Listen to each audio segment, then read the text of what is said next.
इनके तजल्ली से उजाला मा दर्द जहां गैर खुदायार नदारम যদি याद खुदा ही चिदिगुर कार नदारम যদি याद खुदा ही चिदिगुर कार नदारम মুসলমানের আওয়াজ এখন আল্লাহু আকবার।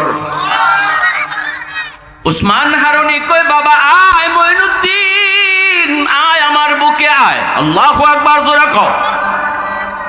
আমার বয়স হয়ে গেছে, হয়তো আমি আর দুনিয়ায় বেশি দিন বাঁচবো না। বিদায়ের আগে আমার মাথায় যে একটা উলায়াতের মুকুট ছিল, মুকুট, আমি আমার ওই মুকুটটা কার মাথায় দিয়া যাব এর পরীক্ষা নিয়েছিলাম। আমি আমার মাথার মুকুট কাকে পরে যাব এর জন্য পরীক্ষা নিয়েছিলাম বাবা মঈনুদ্দিন। কে শুধু নিজে বাঁচার ফিকির করে, আর কে গোটা সমাজ নিয়ে বাঁচার চিন্তা করে। কে শুধু একা জান্নাতে যেতে চায়, আর কে গোটা সমাজ লইয়া 10 জন লইয়া জান্নাতে যেতে চায়।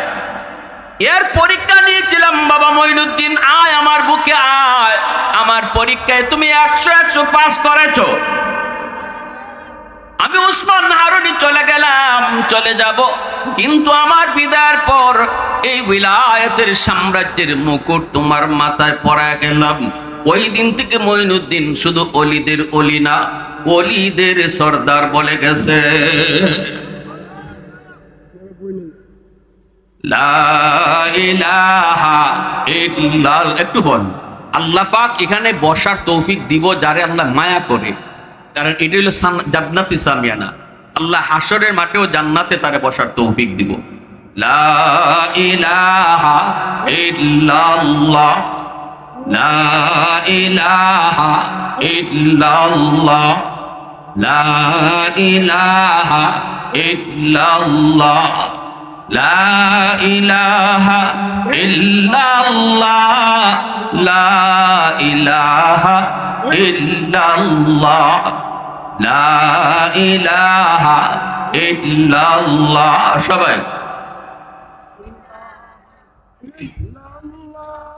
লা ইলাহা ইল্লাল্লাহ, লা ইলাহা ইল্লাল্লাহ। আরবিতে লা ইলাহা ইল্লাল্লাহ, লা ইলাহা ইল্লাল্লাহ, লা ইলাহা ইল্লাল্লাহ, লা ইলাহা ইল্লাল্লাহ, লা ইলাহা ইল্লাল্লাহ, লা ইলাহা ইল্লাল্লাহ, লা ইলাহা ইল্লাল্লাহ, লা ইলাহা ইল্লাল্লাহ,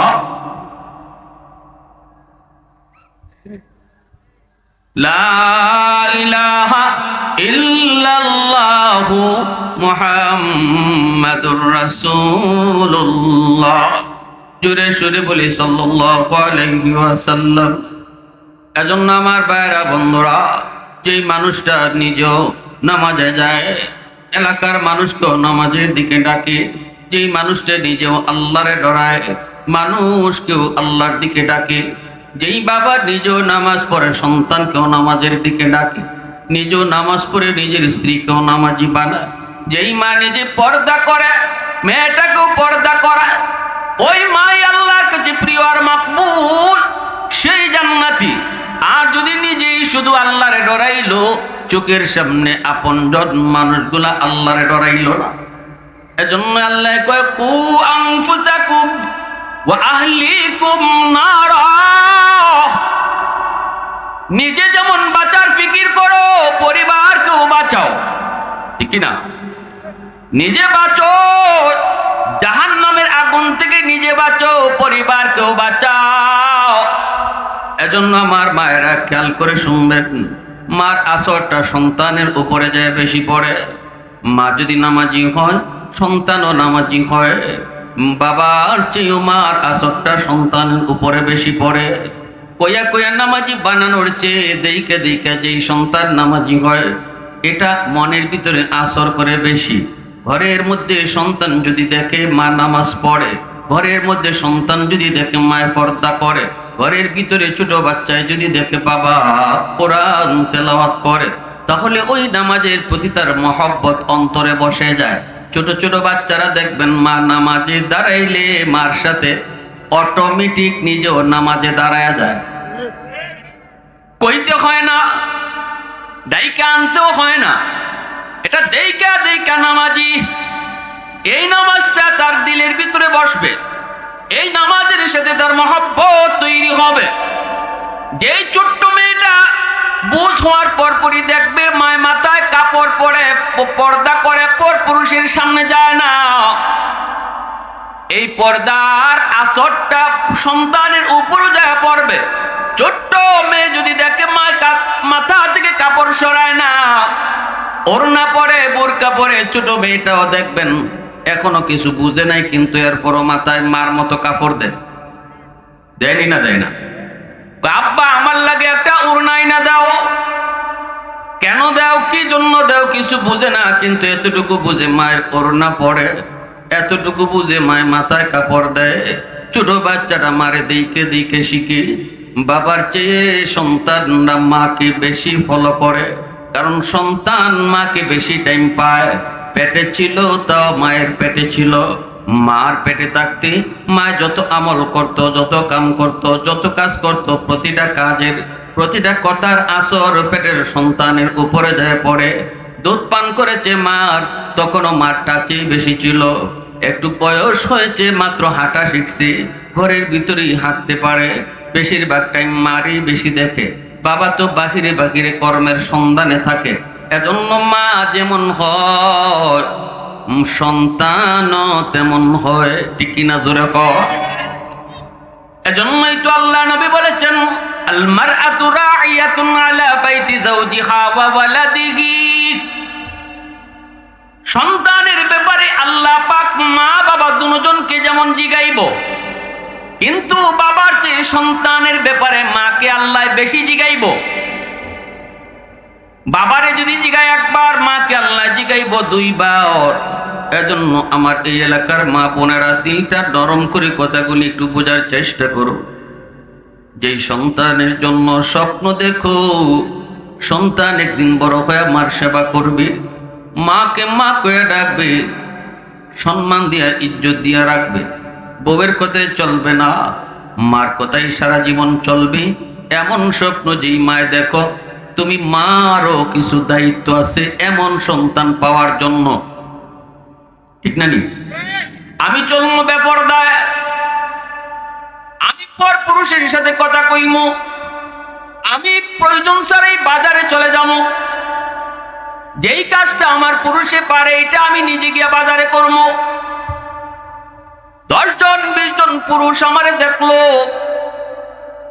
এমন চলা যদি আমি চলি তাহলে ওই সন্তান আশা করাটাও দুষ্কর।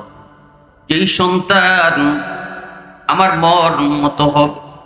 মঈনুদ্দিন চিশতির মায় কয়, বাবা মঈনুদ্দিন, প্রথম দিন তোমার চেহারা দেখা 90,000 হিন্দু কালেমা পড়ে মুসলমান হয়েছে। এই ক্রেডিট আর বাহাদুরি তুমি মঈনুদ্দিনের নারেম বাবা, এই বাহাদুরিটা আমি মার। কারণ আমি মঈনুদ্দিনের মা বলতেছি। বাবা মঈনুদ্দিন শুন, আমি মা তোমারে কোনোদিন অজু ছাড়া দুধ পান করাই নাই, আমি মা কোনোদিন অজু ছাড়া তোমারে দুধ খাওয়াই নাই, দুধ পান করানোর সময় বেহুদা কথাও বলি নাই, দুধ পান করানোর সময়ও তুমি দুধ খাইছো আর মার মুখ থেকে আমার আল্লাহর জিকিরের আওয়াজ শুনছো। একদিকে দুধ খাইছো আর একদিকে মার জবান থেকে কোরআন তেলাওয়াত শুনছো। আজ তুমি মঈনুদ্দিন জগৎ বিখ্যাত আল্লাহর ওলি হয়েছ, তোমার চেহারা দেখে হিন্দু 90,000 হিন্দু একদিনে কালেমা পড়ে মুসলমান হয়ে গেছে। অতএব এমন সন্তান আল্লাহর ওলি মঈনুদ্দিন আশা দুনিয়াতে আল্লাহ বন্ধ করে নেই। আব্দুল কাদের জিলানীর আশার দরজাও আল্লাহ বন্ধ করে নেই। শায়খে কাতিয়া দুনিয়াতে আসার দরজা আল্লাহ বন্ধ করে নেই। শায়খে হবিগঞ্জি আসার দরজা আল্লাহ বন্ধ করে নেই। নবী আসার দরজা আল্লাহ বন্ধ করেছে, কিন্তু অলি আল্লাহ তো আসার দরজা আল্লাহ বন্ধ করে নেই। মঈনুদ্দিন চিশতির মার মতো মা তুমি হও, জিলানির বাপ মার মতো তুমি বাপ মা হও, এই দায়িত্ব তুমি আদায় করো। আজও আল্লাহ তোমার গর্ভ থেকে আব্দুল কাদের জিলানি আর মঈনুদ্দিন চিশতির মতো অলি জন্ম দিবে। অলি আসার দরজা কিয়ামত পর্যন্ত খোলা। সুবহানাল্লাহ জোরে বলেন। অলি আল্লাহ দুনিয়াতে আসার দরজা কিয়ামত পর্যন্ত খোলা। নবী আসার দরজা আল্লাহ বন্ধ করছে, অলি আসার দরজা আল্লাহ বন্ধ করে নাই। ভাইরা আমার, জন্য বলতেছিলাম, পেটের সন্তান লইয়া যদি মা বেশি বেশি মিষ্টি খায়, এই মিষ্টির আসর সন্তানের উপরে গিয়া পড়ে, সন্তান বড় হইয়া মিষ্টি প্রিয় হয়। পেটের সন্তান লইয়া যদি মা বেশি বেশি টক খায়, সন্তান বড় হইয়া টক প্রিয় হয়। পেটের সন্তান লইয়া যদি মা বেশি বেশি ঘুমায়, সন্তান বড় হওয়ার পরে অলস হয়। পেটের সন্তান লইয়া যদি মা টুকটাক কাম করে, সন্তান বড় হইয়া কর্মঠ হয়। পেটের সন্তান লইয়া যদি মা বেপরদায় চলে, এই সন্তান প্রতিবন্ধী হয়। পেটের সন্তান লইয়া যদি মা পর্দায় থাকে, এই সন্তান মেধাবী হয়। পেটের সন্তান লইয়া যদি মা বেশি বেশি গান শোনে, এই সন্তান বড় হইয়া বেহায়া হয়। পেটের সন্তান লইয়া যদি মা বেশি বেশি কোরআন তেলাওয়াত করে, এই সন্তান অল্প দিনে হাফেজে কোরআন হয়।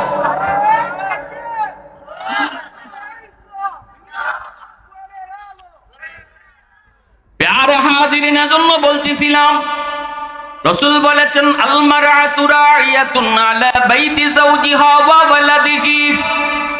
নবীজি বলেন, দুনিয়ার সমস্ত মেয়ে লোকদেরকে আল্লাহ পাক কিয়ামতের ময়দানে তার স্বামীর ঘরে হেফাজত করলো কিনা এই ব্যাপারে আল্লাহ প্রশ্ন জিগাইব। স্বামীর ঘরের হেফাজত তুমি করছো কিনা, স্বামীর মালের হেফাজত তুমি করছো কিনা, এই প্রশ্নটা কইরে আল্লাহ কইব সন্তানের ব্যাপারে তুমি মা কও, কেমনে তুমি সন্তান লালন পালন করেছো, পেটে থাকতে তুমি কি করছো, দুধ পান করানোর সময় সন্তানদের তুমি কি দেখাইছো, সন্তানদের তুমি কি শোনাইছো, তুমি কি গান শোনায় শোনায় দুধ খাওয়াইছো, নাকি কোরআন তিলাওয়াত শোনায় শোনায় ঘুম পাড়াইছো। এই কথাগুলি আল্লাহ পাক প্রতিটা মাকে আল্লাহ জিগাইব। এরপরে আল্লাহ কইব, সন্তান যখন দুনিয়াতে হাঁটা শিখলো, ঘরের মধ্যে যখন চললো, তখন তুমি মা কেমনে চলছো, তোমারে কেমন দেখছে, কি রকম দেখছে, তোমার মাথার কাপড় নাই এমন দেখে বড় হইছে, নাকি তোমার মাথায় কাপড় দেখে দেখে সন্তান বড় হয়েছে। তোমার সন্তান তোমাকে দেখছে তুমি নাটক দেখো নাকি কোরআন পড়ো, এটা কোনটা দেখায় দেখায় তুমি সন্তান বড় করেছ। কিয়ামতের ময়দানে আল্লাহ প্রতিটা মাকে আল্লাহ জিজ্ঞেস করব। ভাইরা আমার, এবার তুমি মা তুমি বাবা সিদ্ধান্ত নেও, সন্তান আমার কেমন চাই কেমন চাই সিদ্ধান্ত তুমি নাও। সিদ্ধান্ত যদি তোমার সঠিক হয়, তাহলে সন্তানের জীবন আলোকিত হবে। বাপ্পার সিদ্ধান্ত যদি রং হয়, সন্তানের ভবিষ্যৎ অন্ধকার হবে। কত সন্তান আমি এমনও দেখেছি, কত সন্তান এমনও দেখেছি বাপ মার কবরের পাশ দিয়ে বন্ধুদেরকে নিয়ে চলে যায়, অথচ কোরআন তেলাওয়াত করে না, দোয়াটাও পড়ে না। কবর দেখলে পরে দোয়া, কোন দোয়া? কবর দেখলে কি দোয়া? কোন আসসালামু আলাইকুম ইয়া, আসসালামু আলাইকুম ইয়া আহলাল কুবুর। একটা কবর হলে আহলাল কবর, আর কুবুর বহু বচন। যখন দেখবেন কবরস্থান, আসসালামু আলাইকুম ইয়া আহলাল কুবুর।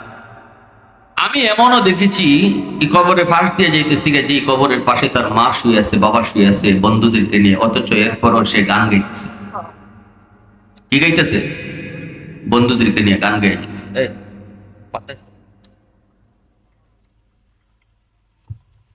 কেন কেন এমন হলো? ও গোড়া যাও। অবশ্যই আমার সিদ্ধান্তে রং ছিল, আমি বাবা হিসাবে মা হিসাবে আমার সিদ্ধান্তে কিছু রং ছিল। নবীজি বলেন, কুল্লু মাউলুদিন ইউলাদু আলাল ফিতরা ফাআবাওয়াহু ইউহাব্বিদানিহি আও ইউনাসসিরানিহি আও ইউমাজ্জিসানিহি আও কামা ক্বালা আন-নাবিয়্যু আলাইহিস সালাম। আল্লাহ নবী বলেন, সমস্ত সন্তান দুনিয়াতে যখন আগমন করে তখন সে আল্লাহর ওলি হয়ে দুনিয়াতে আসে। এরপরে তারা বাপ মার ভুল সিদ্ধান্তের কারণে সন্তানের উলায়ত নষ্ট হয়, বুজুর্গি নষ্ট হয়। সন্তান কিন্তু দুনিয়াতে বেনামাজি হইয়া আসে নাই। আল্লাহ নবী বলেন সে পাক্কা নামাজি হইয়া আইছে, নামাজ চিন্নে আইছে, কোরআন চিন্নে আইছে, আল্লাহর চিন্নে আইছে, পরকাল বুঝা সন্তান দুনিয়াতে আইছে। রসুল বলেন বাপ মার ভুল সিদ্ধান্তের কারণে তার এই সবগুলি নষ্ট হয়। বাপ মার ভুল সিদ্ধান্তের কারণে রসুল বলেন আর যদি সন্তানের ব্যাপারে বাপ মার সিদ্ধান্ত সঠিক হতো, দুনিয়াতে আইসে যেমন আল্লাহর অলি হইয়া, কবরেও যাইতো আল্লাহর অলি হইয়া। এজন্য আমার বারা বলতেছিলাম, আজকের যে যুবকরা এত সুন্দর আয়োজন করলো, এই যুবকরা ভালো করে ইয়াদ করবেন। যুবক, যৌবনকালটা আল্লাহর কাছে বড় দামি। এই যৌবনকালটা আল্লাহর কাছে বড় দামি। যত আল্লাহর অলি হয়েছেন সবাই অলি হইছেন যৌবনে। অলি হইছেন যৌবনে। যত আল্লাহর অলি হয়েছে, একজন বুড়া মানুষ, একজন না 1000 বুড়া মানুষের সেজদা আর একজন জোয়ান মানুষের সেজদা, দুই সেজদা যদি ওজন করা হয়, যুবকের সেজদার পাল্লা ভারী হয়ে যায়। আল্লাহ রসুল বলেন লা ওয়ারআতাল কাফি আও কামা ক্বালা নবী আলাইহিস সালাম। কারণ যুবক এই বয়সে মসজিদে আওয়া, নামাজ পড়া, এটা তার নফসের সাথে তার জিহাদ হইতেছে। নফসে কইতেছে কের বেটা মসজিদ, ও তোর দুস্তর বন্ধুরা যাইতেছে, আওরো গিয়ে ওখানে কেন পার্টি দিব, গিয়ে এখানে নাচানাচি করবো, এখানে গিয়ে তারা পিকনিক করবো, কত কিছু। তোর দুস্তরা ওই তুই ওখানে গেছি গিয়ে তারা এখন গান গাইবো। হ্যাঁ, তার সার্কেল বড়, তারে ডাকতেছে, তার ওইদিকে ডাকতেছে, মন চায় ওদিকে আর সেখানে এদিকে। মনের সাথে শুরু হয়েছে যুদ্ধ। এই যুদ্ধ করে যুবক টিকছে, সে তার মন রে পাগলা গোড়ার লাগাম টান দিয়ে ধরছে, গোড়ার দৌড় দিতে দিছে না, টান বাইরে গোড়া রাখতেছে, আটকে মসজিদে ঢুকছে, সেজদা দিছে। আল্লাহ রসুল কয় একজন দুইজন তিনজন না, 1000 বৃদ্ধ মানুষের সেজদা এক পাল্লায় রাখো, আর এই যুবকের সেজদা এক পাল্লায় রাখো, যুবকের সেজদার পাল্লা ভারী হয়ে যায়।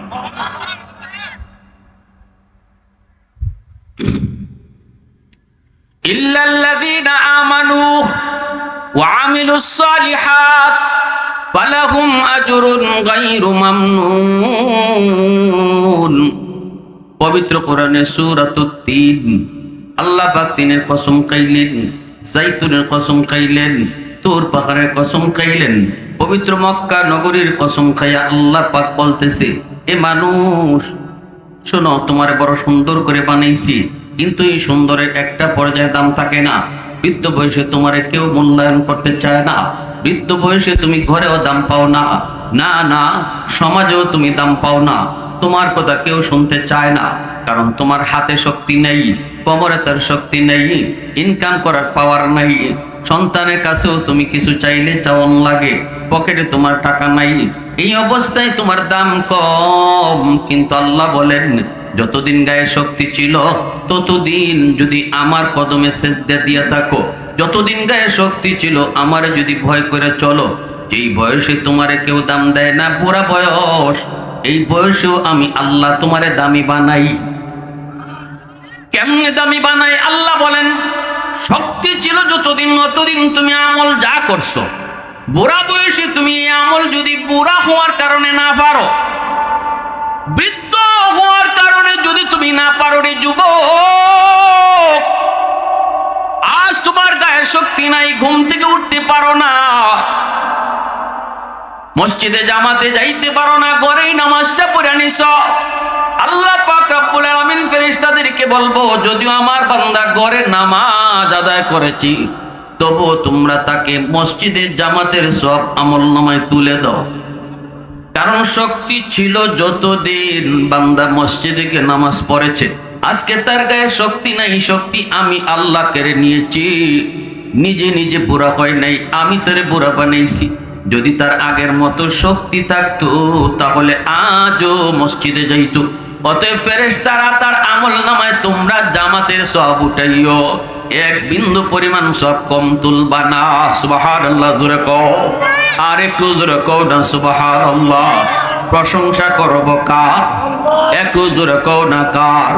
আহাদুল লাইসা কামিসলিক সামাদুন লাইসা কাফাদলিক লিমানিল মুলকু তুগুই তু সাজাওয়ার খুদাই তু খুদাওয়ান্দে ইয়ামিনি তু খুদাওয়ান্দে ইয়াসারি তু খুদাওয়ান্দে জামিনি তু খুদাওয়ান্দে সামাই তু রহিমি তু করিমি তু সামিঈ তু বসিরি তু মুইজ্জি তু মুদিল্লি তু মালিকিল আরশি বজাই বরি আজ খুরদন ও খুফতন বরি আজ তুহমতে মর্দন বরি আজ বিমু উমিদি বরি আজ রঞ্জ বালাই। মুসলমানের আওয়াজে কও আল্লাহু আকবার। আমার বান্দা যতদিন চোখে পাওয়ার ছিল কোরআন তেলাওয়াত করেছে, এখন পারে না। কোরআনের হরফগুলি দৌড়াদৌড়ি করে, আফসোস আফসোস করে। এ ফেরেশতারা শুন, চোখের পাওয়ার আমি আল্লাহ কেড়ে নিছি, বান্দায় নিজের ইচ্ছা করে চোখের পাওয়ার হারায় নাই। অতএব আমার বান্দা যতদিন কোরআন তেলাওয়াত করত, আজ যদি সে চোখের পাওয়ার না থাকায় তেলাওয়াত করতে না পারে, তবুও তার আমল নামায় প্রতিদিনের মতো কোরআন তেলাওয়াতের সওয়াব উঠায় দাও। এই কথাটা আল্লাহ 4টা কসম খেয়ে কইছে। সুবহানাল্লাহ, জোরে বল। কয়টা কসম? জোরে বল। কি জাত গুরুত্ব দিয়ে আল্লাহ কইছে। আল্লাহ পাকের কথা তো এমনি গুরুত্ব, সেখানে আল্লাহ আমাদেরকে এই কথাটা বুঝাইতে গিয়া 4টা কসম খাইছে। 3-এর কসম, জাইতুনের কসম, তুর পাহাড়ের কসম, পবিত্র মক্কা নগরীর কসম খেয়ে কই বান্দা, গায়ের শক্তি যতদিন আছে অতদিন তুই আমার গোলামি কর। এক বয়সে তোর গায়ে শক্তি থাকবে না, তুই চাইলেও পারতে না আমার আমল করতে। তখন আমি আল্লাহ তোর যৌবনের সব আমল তোরে আমি বইয়া বইয়া পেনশন দিন। জোরে কও না সুবহানাল্লাহ। সরকারের পেনশন যেমন দেয়, সরকারের নির্ধারিত বয়স পর্যন্ত যখন একজন মানুষ সরকারের ডিউটি করে, বয়স ওভার হয়ে গেলে বলে সরকার তার উপরে খুশি হয়ে কয়, আমি তোমার উপরে খুশি, এখন তুমি ঘরে যাও গা, অফিসে আর আউন লাগতো না, ঘরে বইয়া বইয়া তোমার বেতন দিমু। এটা হইল সরকারি পেনশন। আল্লাহ পাক কয়, বান্দা তুমি যতদিন শক্তি থাকবে অতদিন পুরাপুরি মামারে মান্না চলো। শক্তি যেদিন থাকতো না, এদিন তুমি চাইলেও পারতায় না, তখন মন খারাপ করন লাগতো না। আমি আল্লাহ তোমার ইবাদতের পেনশন দান করুন। সুবহানাল্লাহ, এরকম। এজন্য ভাইরা, যুবক, যৌবন কালটা তুমি পাগলামি কইরা কাটাইও না। এই যৌবনটা আল্লাহর কাছে বড় দামি, বড় দামি। হাদিস শরীফে, হাদিসে কুদসিতে আল্লাহ কয়, লাউলা মাশাইখু রুকা ওয়াশ-শাবাবু খুশা ওয়াল আতফালু রুদ্দা ওয়াল আনআমু রুদ্দা লাজআলতুস সামাআ হাদিদা ওয়াল আরদা খাফসাফা ওয়াত তুরাবা রামাদা ওয়ামা আনজালতু মিনাস সামাই কাতরা ওয়ামা আনবাততু মিনাল আরদি নাবাতা বাল আনজালতু আলাইকুমুল আযাবা সাব্বা। যৌবনের ইবাদত আল্লাহর কাছে কত দামি, কত দামি, কত দামি। যুবক রাখালি করে, রাখালি, উট রাখালি করে। জুন্নুন মিসরি তিনি নদীর কিনারায় দাঁড়ায় রইছে। হঠাৎ করে জুন্নুন মিসরি দেখে নদীর পানিতে একটা বিচ্ছু